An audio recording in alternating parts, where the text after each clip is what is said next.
Super, že žijeme v době, kdy automatizace, ať už s pomocí nebo bez pomoci AI, je dostupná v podstatě každé firmě.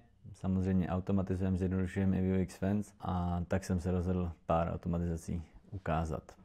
První, v mý pozici jako CEO, CFO, je pro mě důležitý vidět cashflow firmy, vidět, jaký máme zůstatky na účtu a kolik peněz máme v vystavených fakturách. Tak tady jako příklad, máme tady naintegrovanou banku, vidím, že tady odcházela nějaká platba do Alzy, další platba je za Make a zároveň každý den mám nastaveno, že v určitý čas mi prostě přijdou do chatu zůstatky na jednotlivých účtech a další důležitá informace, kolik máme v nezaplacených fakturách peněz, s jakým cashflow můžu v následujících dnech pracovat. Taková notifikace se dá poslat kamkoliv, nemusí to být tady Google Chat, který používáme, může to být chat, může to být e-mail, může to být cokoliv. Prostě nějaký místo, kde já se chci během toho pracovního dne pohybovat. Mojí takovou dlouhodobou vizí nebo i směrem je, že nevyhnu se tomu, aby jsme používali jenom pár nástrojů, prostě musíme jich používat hodně, ale na konci dne to chci integrovat do jednoho místa. Jedna super věc, kterou jsem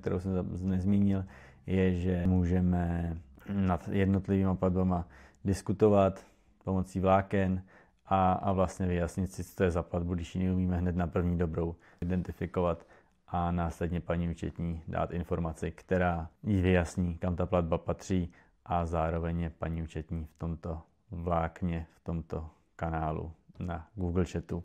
Další věc, jakou používáme, je za mě taková věčná bolístka IT firm a to je nějaký vyplněný timesheet. Máme připravenou automatizaci napojenou na U-Track, což je nástroj, kde řídíme vývoj, kde každý ten tým musí vyplňuje své odpracované hodiny, aby jsme je následně transparentně mohli reportovat našim klientům.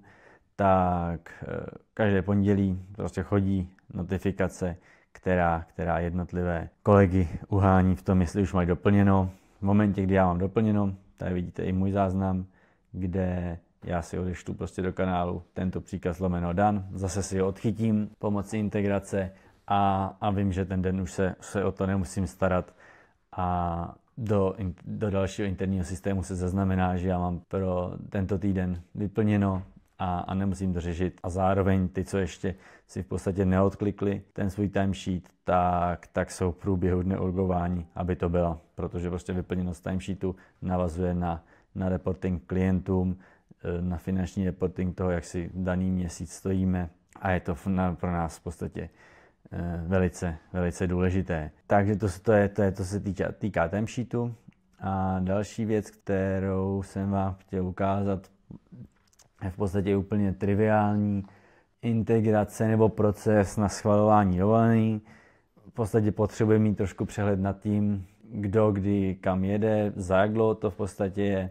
Nedávno jsme fungovali jenom tak, že nám přišla notifikace do e-mailu, že v kalendáři dovolená se objevila nová událost, ale v podstatě těch e-mailů mi prostě denně chodí kvanta, takže se i stávalo, že jsem ten e-mail přehlídl a pak jsem byl překvapený, že někdo z členů týmu tady není. Tak jsme vytvořili úplně vlastně jednoduchou workflow, která funguje tak, že v momentě, kdy se objeví událost v našem firemním kalendáři dovolená, přijde notifikace, tady jsou zrovna konkrétně nějaké moje, tak přijde notifikace, nějak jsem si nadefinoval tu kartu, jak má vypadat, můžu se prokliknout na detail události, schválit, neschválit. Tomu kolegovi následně přijde e-mail vlastně o vyhodnocení té dovolený, jestli byla schválena, neschválená. Zároveň ta notifikace má prostě ty důležitý parametry toho, za jak dlouho startuje, na jak dlouho je, jakém to je datumu a můžu se jednoduše překliknout do toho detailu. Takže to byla dnešní ochutnávka. Všechny tyto automatizace, integrace podobného typu jsme schopni podle mě replikovat i do jiných firm, takže se neváhejte klidně ozvat, kdybyste chtěli s touhle oblastí pomoct a příště si zase můžeme ukázat něco dalšího. Díky, ahoj.